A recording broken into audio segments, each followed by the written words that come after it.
तिमिरान्धस्य ज्ञानञ्जनशलाकाय चक्षुरुन्मीलितं येन तस्मै श्रीगुरवे नमः। वाञ्छाकल्पतरुभ्यश्च कृपा सिन्धुभ्येव च पतितानां पावनेभ्यो वैष्णवेभ्यो नमो नमः।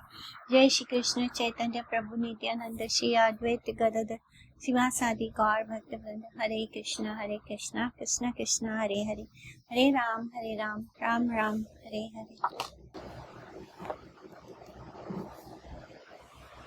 हरे कृष्णा। हम हैं थर्ड चैप्टर तृतीय अध्याय अंत्यकांड का, और हम लोग पहुंच गए थे जब वाचस्पति जो है विद्या वाचस्पति महाप्रभु के दर्शन करने अकेले जाते हैं, तब वो उनसे एक विनती करते हैं, एक प्रार्थना करते हैं कि प्रभु आप बाहर चलकर सबके सामने आइए, जिससे कि सभी लोग जो हैं वो ये जान सके कि मैंने जो भी वचन बोले हैं, मैंने जो कुछ भी कहा था उनसे, वो सब सत्य है। अदरवाइज क्या होगा, कोई मुझे ब्राह्मण नहीं मानेगा। ब्राह्मण के वचन सुनकर, वाचस्पति के वचन सुनकर प्रभु हंसने लगे और उनकी इच्छा का पालन करके तत्काल वो चल दिए। जैसे ही महाप्रभु बाहर निकले, उन्हें देख सभी आनंद के सागर में मगन हो गए। चारों दिशाओं से लोग उनको दंडवत प्रणति निवेदन करने लगे। जिसका जैसा स्फुरन हो रहा था वो उसी प्रकार से स्तवन कर रहा था। अब सभी लोग तो कवि नहीं हो सकते, सब पोएट नहीं हो सकते, सब बड़े सुरीले भी नहीं हो सकते, लेकिन भक्ति जो है वो सबको सुरीला बना देती है, वो सबको पोएट भी बना देती है। तो जिससे जैसे हो रहा था वो वैसे उनकी स्तुति किए जा रहा है, गा रहा है, स्तवन कर रहा है।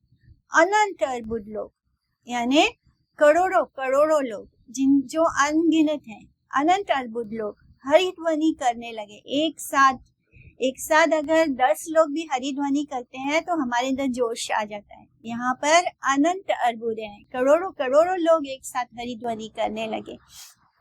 सभी लोग आनंद के सागर में बह रहे थे।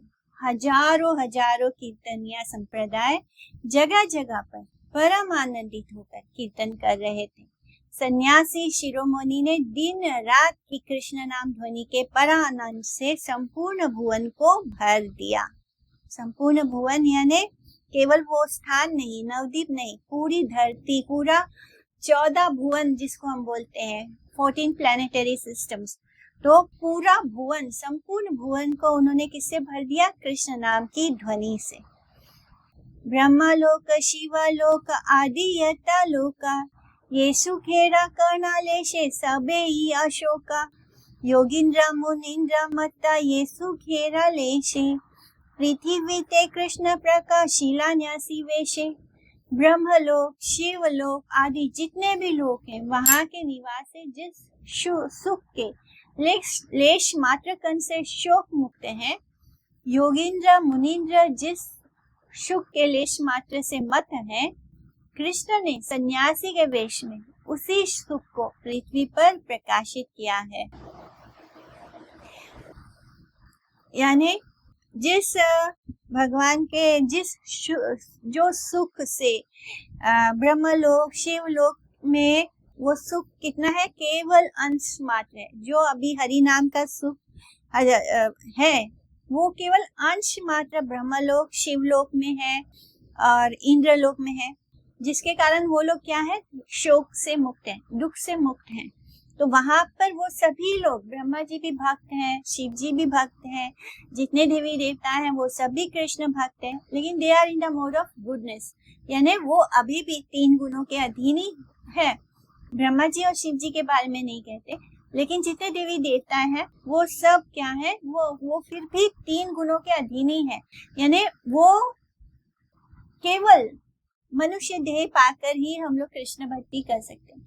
वहां पे कोई क्लेश नहीं है, कोई दुख नहीं है। वहां पे वो सब भगवान को, कृष्ण को भगवान मानते हैं, इसलिए उनके उसका मतलब भगवान की भक्ति का केवल लेश मात्र, बहुत थोड़ा सा अमाउंट में, जिस कारण से क्या हो रहा है? वो सभी लोग शोक से मुक्त है, दुख से मुक्त है, इसलिए क्योंकि वो भगवान जी के शरण में है। लेकिन संपूर्ण भक्ति नहीं है उनमें, क्योंकि वो लोग बहुत सुखी हैं, वहां पे कोई कष्ट नहीं है, कोई दुख नहीं है, जिससे कि वो सुख भोगने में लगे रहते हैं और उस सुख भोग करने में मन में कृष्ण का ध्यान नहीं आता। इस धरती को क्या कहा गया है? दुखालयम। तो दुखालयम होने के कारण क्या होता है? हम हर पल हर क्षण दुख भोगते हैं और दुख भोगने के कारण हमें भगवान का स्मरण होता रहता है, जिस कारण हमें एक स्थिति ऐसी आती है कि हम कहते हैं कि नहीं, हमें और दुख नहीं चाहिए, इसलिए हमें क्या चाहिए? कृष्ण चाहिए। तो कृष्ण हमें इस देह को प्राप्त करके ही मिल सकता है, किसी यानी ब्रह्मा बन के नहीं मिल सकता, शिव जी बन के नहीं। जो 14 भुवन है वो मटेरियल वर्ल्ड है, तो वहां पर शिव जी जो सदा शिव है वो 3 गुणों के ऊपर है, वो भगवान के शुद्ध भक्त है। ब्रह्मा जी जो है वो हमारे संप्रदाय, मतलब हमारा संप्रदाय जो है ब्रह्मा जी के अधीन है, उनको फॉलो करता है। तो एक होता है जो मटेरियल वर्ल्ड जो होता है, उसमें जितने भी देवी देवता हैं, शिव जी हैं, ब्रह्मा जी हैं, उन सब की रचना माया देवी ने की है, दुर्गा देवी ने की है।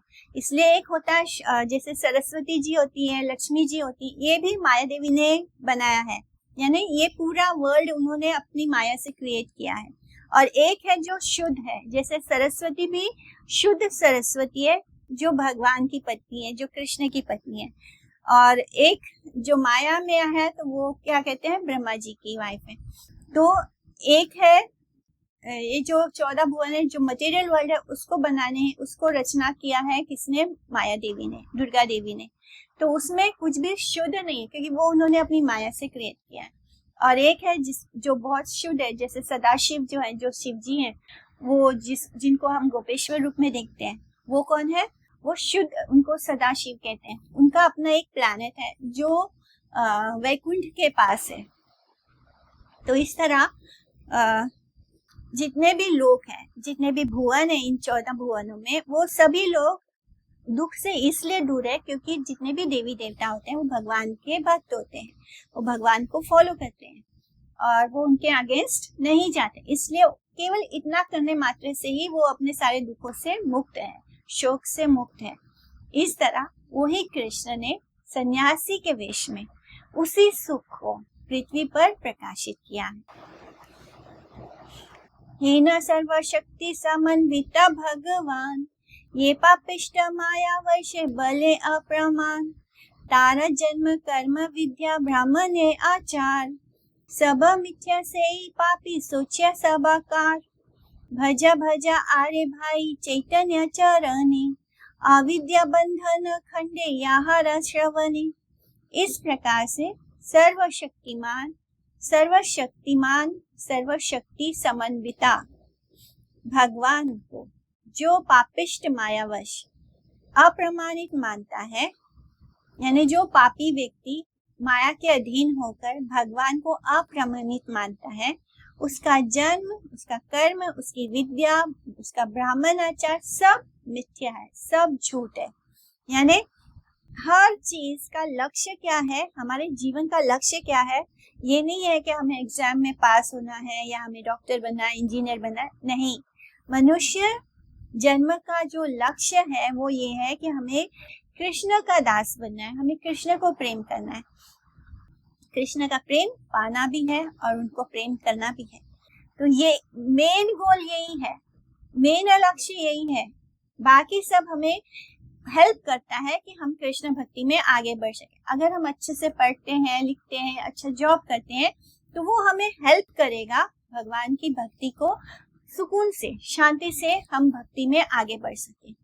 इसलिए कभी कभी जैसे हम सब बाकी सब चीजों को अपने जीवन का गोल मान लेते हैं और अपने गोल से भटक जाते हैं, हम कृष्ण से भटक जाते हैं और बाकी जितनी भी चीजें जो हमें हेल्प करती हैं कृष्ण भक्ति में आगे बढ़ने के लिए, उसी को अपना गोल मान लेते हैं। तो तब क्या होता है? तब लोग निराश होकर आत्महत्या भी कर लेते हैं, क्योंकि हमने एक गलत दिशा पकड़ा है, हमने मटेरियल चीज को अपना गोल बनाया है। अगर हम भगवान को अपना गोल बना ले तो हम कभी भी आत्महत्या जैसी चीज नहीं करेंगे, क्योंकि तब हम भगवान के प्रेजेंस को हर समय महसूस कर सकते हैं। इस तरह जो पापी लोग हैं वो क्या होता है? पापी माया में ही होता है, तभी वो पाप करता है। और ऐसे पापी लोग क्या सोचते हैं कि भगवान जो महाप्रभु है वो क्या है, वो अप्रमाणित है, यानी वो भगवान नहीं है, वो तो मनुष्य ही है। और ऐसे इंसान चाहे वो ब्राह्मण ही क्यों ना हो, चाहे वो पूरे सभी वेदों का ज्ञाता ही क्यों ना हो, ऐसा उसकी विद्या, उसका ब्राह्मण आचार, बड़े बहुत अच्छे से वो ब्राह्मण आचार धर्म को फॉलो करता है और बड़े अच्छे से वो अपने ऊंचे कुल में उसने जन्म लिया हो, बहुत अच्छा मतलब बहुत धन संपदा हो क्यों ना हो, तब भी ये सब चीजें व्यर्थ हो जाती हैं अगर वो भगवान को ही स्वीकार नहीं करता। वो पापी सबसे अधिक हीन है।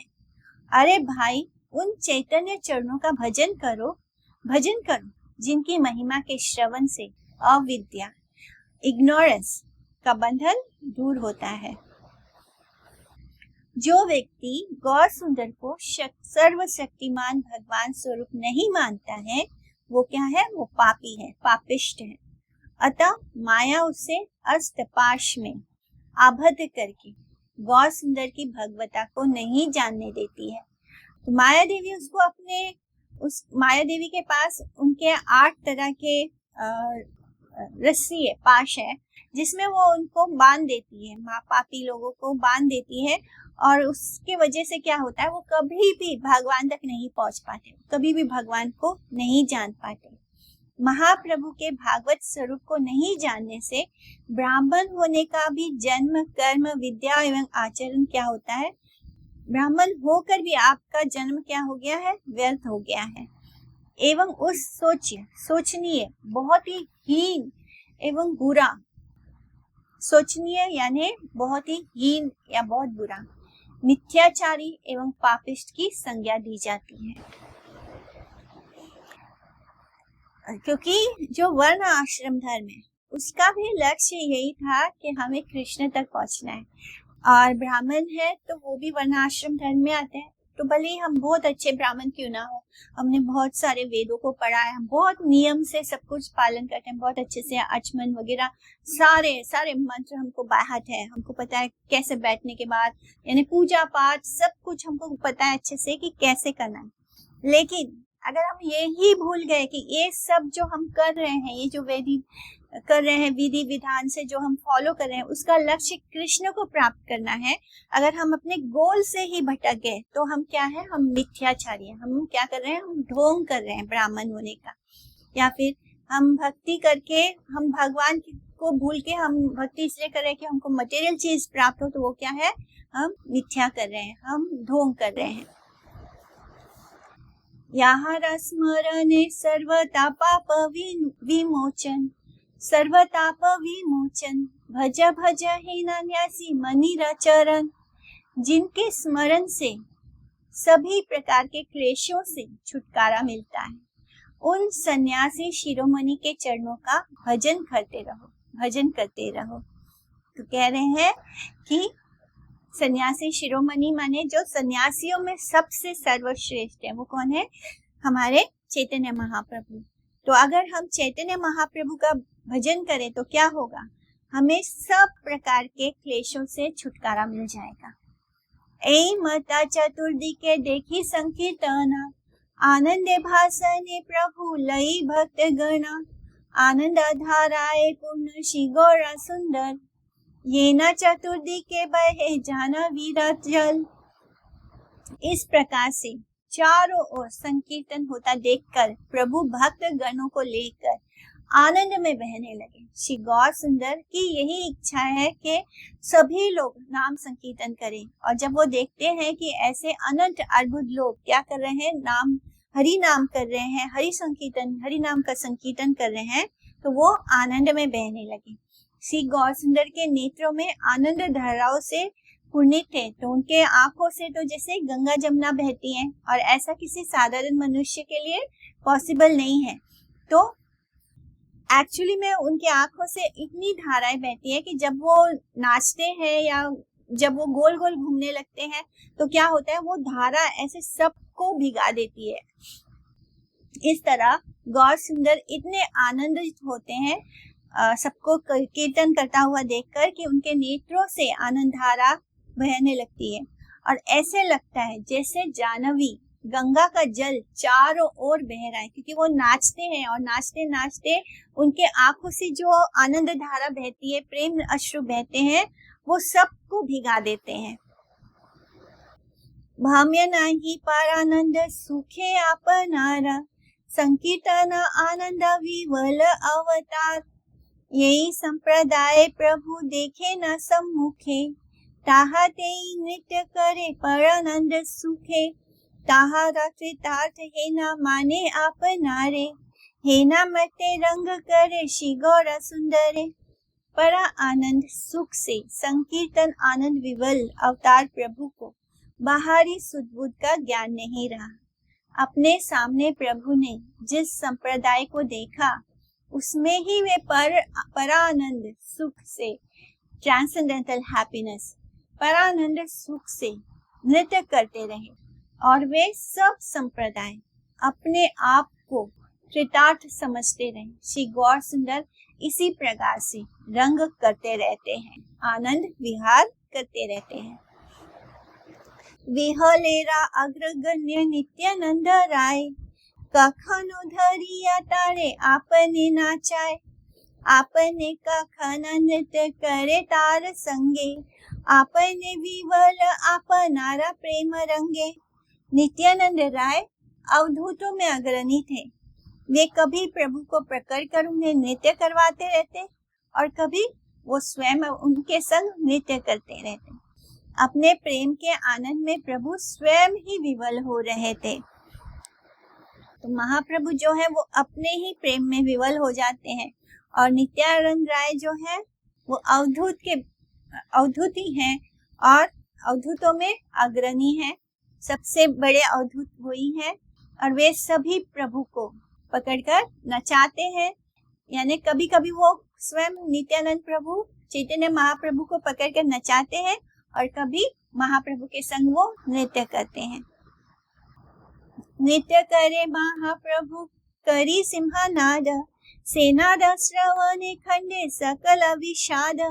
यार रसे मत्त वस्त्र न जाने शंकरा, हे न प्रभु नाचे सर्व लोकेरा भीतरा। अनंता ब्रह्मांड हया यार शक्ति वशे, से प्रभु नाचाए पृथ्वी ते प्रेम रसे। से प्रभु देखीते सर्व देवे काम्य करे, से प्रभु नाचाए सर्व गणी रागोचरे। एई मठ सर्व लोका महानंदे भासे, संसार तरीला चैतन्यरा प्रकाशे। यते का आई से लोका दशा दिक्का हईते, सबे आसिया देखे प्रभु रे नाचीते। भाम्य नाही प्रभु विवल प्रेम रसे, देखी सर्वलोका सुख सिंधु माझे भासे। सिंहनाद पूर्वक महाप्रभु नृत्य कर रहे थे, नाच रहे हैं, और उस नाद बड़े जोर से वो उनकी आवाज होती है हरि नाम के समय, और उस नाद के श्रवण करने से सभी के दुख दूर हो रहे थे। महाप्रभु के उस सिंहनाद को सुनकर सभी के जीवन के जितने क्लेश हैं, दुख हैं, वो सब दूर हो रहे थे। जिनके रस में मत शंकर को वस्त्र धारण करने का ध्यान नहीं रहता है, यानी महाप्रभु के रस में शंकर जी मत हो जाते हैं, और फिर उनको अपने वस्त्र का भी धारण नहीं रहता, और वो इसी तरह नृत्य करते रहते हैं।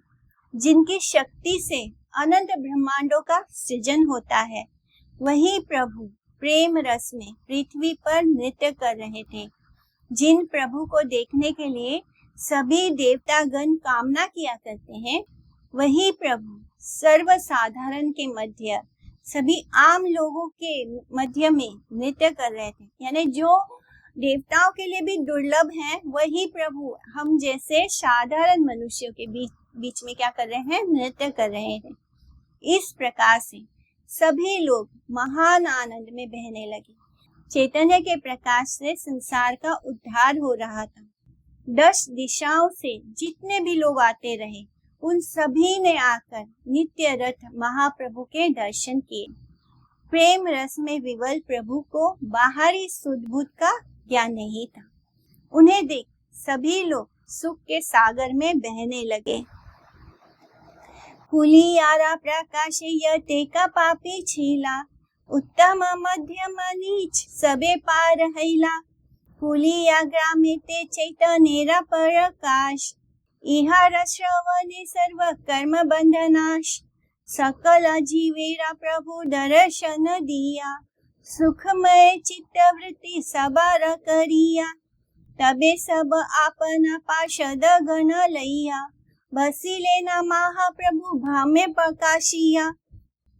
महाप्रभु के प्रकाशन के समय कुलिया में, क्योंकि अभी वो इस वक्त कहाँ है, कुलिया ग्राम में है, तो महाप्रभु के प्रकाशन के समय कुलिया में उत्तम, मध्यम और नीच जितने भी पापी थे, यानी कुछ पापी बहुत ही हाई लेवल पाप कर चुके हैं, कुछ मध्यम लेवल पे है और कुछ नीचे लोअर लेवल पे, तो जितने भी 3 तरह के पापी हैं उन सभी का उद्धार हो गया। महाप्रभु के इस हरि नाम कीर्तन से क्या हो गया, हर तरह के पापियों का उद्धार हो गया। कुलिया नाम के गांव में चैतन्य के प्रकाश से संबंधित इस कथा को सुनने से सभी कर्म बंधनों से छुटकारा मिल जाता है। प्रभु ने सभी जीवों को दर्शन देकर सबकी चित्तवृत्तियों को सुखमय बना दिया और फिर अपने पार्षद गणों को साथ लेकर भाम्य ज्ञान का प्रकाशन करते हुए बैठने के लिए आसन ग्रहण किया। इस तरह जिन्होंने भी महाप्रभु के इस प्रेममयी दर्शन को किया, उसका जीवन सफल हो गया, उसके सारे कर्म बंधन खत्म हो गए, उसको छुटकारा ही मिल गया कर्म बंधन से। और फिर क्या करते हैं महाप्रभु, उसके बाद क्योंकि जब वो हरिनाम करते हैं तब वो प्रेम आवेश में होते हैं, वो उनके अंदर अष्ट विकार उत्पन्न हो जाते हैं, और फिर जब वो नॉर्मल होते हैं तब क्या करते हैं, अपने पार्षद गणों को साथ लेकर वो आसन ग्रहण कर बैठने लगे। श्री मायापुर के दूसरी पार पर स्थित कुलिया गांव में अनेक श्रेणियों के पापिष्टों का निवास था, इसलिए महाप्रभु ने कुलिया ग्राम को चुना था। इसलिए वो चुपचाप वहां से निकल गए थे विद्यावाचस्पति के घर से। तो महाप्रभु भगवान जी जब भी कुछ करते हैं तो उसके पीछे कुछ हम सबका भला होता है। इसी तरह महाप्रभु जब इस तरह छुपकर निकल गए थे सभी भक्तों को छोड़कर, तब वो लक्ष्य यही था कि वो कुलिया ग्राम को ताड़ लेना चाहते थे, उन पर अपनी कृपा बरसा देना चाहते थे, क्योंकि कुलिया ग्राम में बहुत ज्यादा पापी थे, अनेक श्रेणियों के पापिष्टों का निवास था। उत्तम, मध्यम, नीच, ये 3 प्रकार के पापी प्रभु की कृपा से अपराध मुक्त हो गए। हेनाई समय एक आसिया ब्राह्मण, दृढ़ करी धरी लेना प्रभु रा चरण, द्विजा बले प्रभु मोरा एक निवेदन, आछे ताहा कही यदि शने देहा मन, भक्ति रा प्रभाव मुई पापी न जानिया, वैष्णवा करी नु निंदा आपना खाइया, कली युगे किसेरा वैष्णवा की कीर्तन, एई मत अनेका निंदिनुक अनुश्रन, एवे प्रभु सेई पाप कर्म संगारिता, अनुश्रन चित्त मोर देहे सर्वमते, संसारा उद्धार सिम तोमारा प्रताप, बला मोर की रूपे खंडाए सेई पाप, शुनि प्रभु आकैतवा विप्रेरा वचन, हासिया उपाय कहे श्री सच्चिनंदन। अब उसके पास एक ब्राह्मण आता है। जब वो हरिनाम कीर्तन वगैरह सब होके महाप्रभु अपने पार्षदों के साथ आसन ग्रहण करते हैं, उसी समय पर एक ब्राह्मण ने आकर दृढ़ता के साथ प्रभु के चरणों को बड़े कस कर पकड़ लिया। ब्राह्मण ने कहा, प्रभु मेरा एक निवेदन है, यदि आप पल भर कुछ क्षण के लिए मेरी ओर ध्यान दे तो कहूँ, भक्ति का प्रभाव जाने बिना पापी मैंने अपना खाकर भोग विलास में मस्त रहकर वैष्णवों की निंदा की है। अब वो अपने पाप बता रहा है। कलयुग में काहे का वैष्णव, कैसा कीर्तन, इस प्रकार से मैंने कहा और अनेक बार मैंने ऐसे कहकर निंदा की है वैष्णव जनों की और कीर्तन की। अब हे प्रभु, उन पाप कर्मों का स्मरण करके हर पल, हर क्षण, प्रतिक्षण मेरा हृदय सभी प्रकार से क्या होता है, जलता रहता है। सबसे जो बुरी फीलिंग होती है हमारे अंदर वो होता है हमारा गिल्ट। हमारे ऊपर दुख भी आ जाए तो हम उसको झेल लेते हैं। कोई हाथ में पैर में चोट हो तो उसको भी झेल लेते हैं, कोई बीमारी आए तो उसको भी झेल लेते हैं। लेकिन अगर हमारे अंदर गिल्ट आ गया, किसी बात को लेके गिल्ट आ गया, क्योंकि गिल्ट कब आता है, जब हमें लगता है कि अब कुछ नहीं हो सकता। इसलिए जब हम पाप करते हैं तो वो ऐसी फीलिंग आती है, गिल्ट आता है कि उससे बाहर निकलने का कोई रास्ता मिलता नहीं है।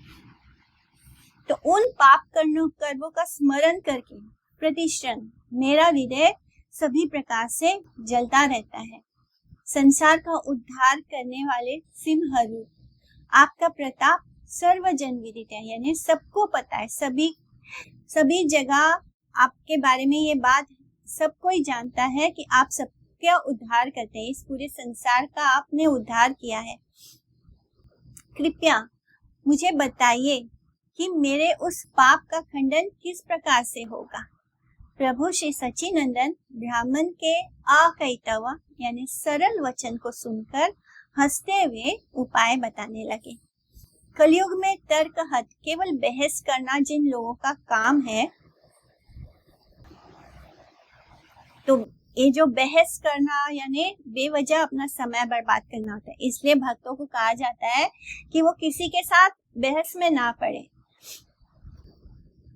और ऐसे जो लोग भक्त नहीं होते उनको बहस करना बहुत अच्छा लगता है, स्पेशली उनको भक्तों के साथ बैठ के तर्क वितर्क करने में बहुत आनंद आता है। तो ऐसे लोग भक्ति में तो आते नहीं हैं, लेकिन हमारा समय बर्बाद करते हैं। इसलिए हमें सबको, जिस तरह महाप्रभु ने पीछे उस सन्यासी को, जो दारी सन्यासी कह सकते हैं, उस सन्यासी के साथ बैठकर उनकी हर बात में हाँ हाँ मिला के उनको कहा कि मैं तुमसे जल्दी मिलता हूँ, तुम जाकर तैयारी करो।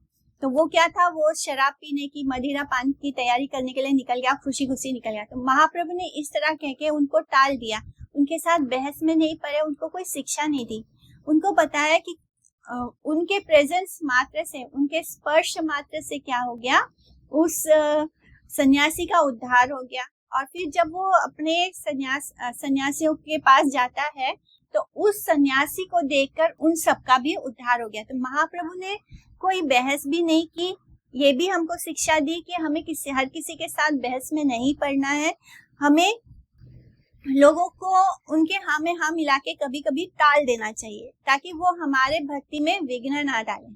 और दूसरा, क्योंकि वो कृष्ण है, तो उनके प्रेजेंस, उनके साथ जो समय बिताया उस सन्यासी ने, उसके कारण उसका उद्धार हो गया। महाप्रभु के साथ जो उसने वार्तालाप किया, उसके हर वार्तालाप के साथ उसके सारे जन्मों के पाप नष्ट हो गए। और जब वो ही व्यक्ति अपने सन्यासी बंधुओं के पास जाता है तो उसको देखने से, उसको स्पर्श करने से उन सब के पापों का भी नाश हो गया। तो दो चीज उन्होंने हमें यहाँ पे बताई। कलयुग में तर्कहत यानी केवल बहस करना जिन लोगों का काम है, व्यक्तिगत वैष्णव नहीं हो सकते। जो लोग बहस में पड़ते हैं वो कभी भी वैष्णव नहीं हो सकते, क्योंकि उन लोगों में स्वयं भागवत कीर्तन की संभावना नहीं रहती। तो जो भक्त होगा वो सोचेगा ना, अरे मेरा तो समय बर्बाद हो जाएगा इन लोगों के साथ, अगर मैं पड़ गया बहस में, मेरे को इतना मुझे मेरी भक्ति करनी है, मुझे हरि नाम करना है। भक्त ऐसे सोचेगा, उसको स्तव पढ़ना है, उसको भगवान के लिए भोग बनाना है, उसको भगवान की सेवा करनी है। तो वो भक्त कैसे सोचता है कि मेरा हर समय कृष्ण के लिए है, तो मैं क्यों किसी के साथ बहस में पड़ के अपना समय बर्बाद करूं। जिसको जीतना है जीतने दो, जिसको बात में बहस में जीतना है जीतने दो, मुझे मेरा समय कृष्ण के लिए करना है। तो ये होता है वैष्णव का स्वभाव। और जो ऐसा ना करके अपने जब हम बहस करते हैं तब हमको जीतना होता है, इसलिए हम बहस करते हैं। यानी हम जो बोल रहे हैं वो सही है और उसको हमें सामने वाले को मनवाना होता है। तो अगर हम इस तरह की बहस में पड़ते हैं, इसका मतलब है कि हम वैष्णव नहीं हैं, हम भगवान की सेवा का समय क्या कर रहे हैं, गलत चीजों में व्यर्थ कर रहे हैं, क्योंकि उन लोगों में स्वयं भागवत कीर्तन की संभावना नहीं है। अतः वैष्णवता एवं कीर्तन कलयुग में संभव नहीं है। इस प्रकार की निंदा पापिष्ठ गण सदैव किया करते हैं। और ऐसे पापी लोग क्या करते हैं, वो हमेशा यही बोलता है कि जो वैष्णव ये जो कलयुग है यहाँ पे केवल लोग तर्क बहस करते हैं, इसलिए यहाँ इस कलयुग में क्या होता है, कलयुग में कोई वैष्णव नहीं है, कोई कीर्तन नहीं होता। हमें बहस में या फिर जो ग्रंथ जो शास्त्रों को बहुत अच्छे से जानता है, जो भक्ति से रिलेटेड शास्त्रों को बहुत अच्छे से जानता है, उसी व्यक्ति को किसी के साथ भगवान के बारे में बात करने का अधिकार है। यानी वो सही तरीके से शास्त्रों के में जो लिखा है उसको कोट करके बोल सकता है। लेकिन जो अभी नहीं बोल सकते, जिन्होंने नहीं पढ़ा है, तो उन लोगों को तो स्पेशली बहस में नहीं पढ़ना चाहिए, उनको इस चीज से दूर रहना चाहिए। शुना द्विजा विषा करिए मुखे भक्षणा, से मुखे करियबे अमृत ग्रहणा, विष हया जीर्ण देह हयता अमर, अमृत प्रभावे एबे शुना से उत्तरा। सुनो ब्राह्मण, जिस मुख से तुमने विष भक्षण किया जाता है, उसी मुख से जब कोई व्यक्ति अमृत ग्रहण करता है तो अमृत के प्रभाव से विष जीर्ण पचा हुआ हजम हो जाता है और देह अमर हो जाती है। अब उत्तर सुनिए। यानी जिस मुख से हम विष पान करते हैं, अगर उसी मुख से हमने अमृत को ग्रहण कर लिया तो क्या होता है, विष का प्रभाव खत्म हो जाता है। ना जानिया तुमी यटा करीला निंदना, से केवला विष तुमी करीला भोजन। बिना कुछ जाने अनजाने में तुमने क्या किया है, वैष्णव की जितनी भी निंदा की है, तुमने अनजाने में क्या किया, विष पान किया है, यानी विष पिया है। परम अमृत एवे कृष्ण गुण नाम, निरावधि से मुखे करा तुम्ही पान। ये मुखे करीला तुम्ही वैष्णव निंदना, से मुख करा तुम्ही वैष्णव वंदना। सबा हिते भक्तेरा महिमा बढ़ाइया, संगीत कवित्व विप्र करा तुम्ही गिया। तो जिस मुख से अब तुम उसी मुख से परम अमृत स्वरूप कृष्ण गुण नाम का निरंतर पान करते रहो। जिस मुख से तुमने विष पिया है, अब उसी मुख से क्या करो, गुणगान करो, कृष्ण के गुण नाम का गुणगान करो, निरंतर कृष्ण नाम लेते रहो। जिस मुख से तुमने वैष्णव की निंदा की है, अब उसी मुख से तुम वैष्णव की वंदना करो। इसलिए वैष्णव की वंदना करने से, उनके बारे में स्तुति करने से, उनके लिए अच्छा अच्छा बोलने से क्या होता है, हमारे मुख से अमृत का पान होता है, यानी हम अमृत पीते हैं। दिखने में ऐसे लग रहा है कि हम दूसरे पे कृपा कर रहे हैं या दूसरों पर एहसान कर रहे हैं उनके बारे में अच्छा बोल के, लेकिन ये नहीं है। यहाँ पे क्या लिखा है कि हम जब वैष्णव के वंदना करते हैं तब हम अमृत का पान करते हैं। तुम अपनी संगीत और कवित्व की प्रतिभा का अनुशीलन किया करो। तो उस व्यक्ति के अंदर, उस ब्राह्मण के अंदर संगीत, और वो कवि भी था और उसका संगीत भी बहुत अच्छा था, तो संगीत और कविता का इस्तेमाल कहाँ करना है, भगवान की भक्ति के लिए करना है। यथा कीर्तन यथा स्मरणम यद दीक्षणम यद वंदनम यद श्रवणम यद हर्णनम, लोकस्य सद्यो विधुनोति कल्मषा तस्मै सुभद्र श्रवसे नमो नमः। तो भगवान का ही कीर्तन करना है, भगवान का ही स्मरण करना है, भगवान को ही हर क्षण याद करना है, भगवान का वंदन करना है। तो ये केवल भगवान के लिए नहीं, भगवान के साथ साथ उनके भक्तों के लिए। अगर हम भगवान के भक्तों का निंदा अनजाने में कर गए हैं तो हमें उसी मुख से उनकी वंदना करनी चाहिए।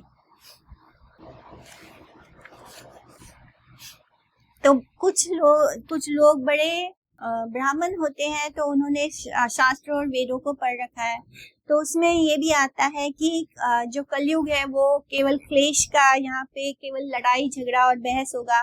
तो ऐसे लोग जो हैं वो अनजाने में क्या करते हैं, वो बोलते हैं कि ऐसे कलयुग में कहाँ का वैष्णव, कहाँ का कीर्तन, ये सब ढोंगी है, ये सब भक्त नहीं है। तो इस तरह बोल बोल कर उसको अपराध लगा था।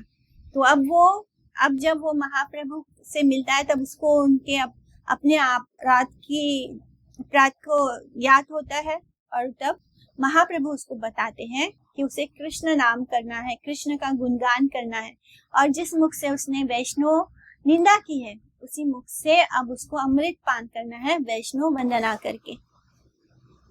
अपराधी व्यक्ति जिस मुख से वैष्णव की निंदा करता है उस व्यक्ति के द्वारा अनुतप्त होकर अपना अपराध स्वीकार करते हुए उसी मुख से वैष्णव वंदना किए जाने से उसका मंगल होता है। जैसे कि विष पान करने से विष की क्रिया से शरीर जर्जरित होता है, यानी शरीर खत्म होता है, नाश होता है, फिर विष नाशक अमृत का पान करने से वो विष नष्ट हो जाता है और शरीर पुनः सबलता को प्राप्त होता है। उसी प्रकार से वैष्णव निंदा जनित जो पाप कोटि प्रायश्चित करने पर भी नहीं धुल पाता है, वही पाप वैष्णव की निंदा फिर से ना करने एवं उनकी स्तुति करने से सहज ही दूरीभूत हो जाता है। तत्कथा कथायतम महाभागा यदि विष्णु कथा आश्रयम अथवास्या पदाम्भोजम कर निंदालिहं सताम महात्म्यम विष्णु भक्तानां श्रुत्वा बंधा विमुच्यते।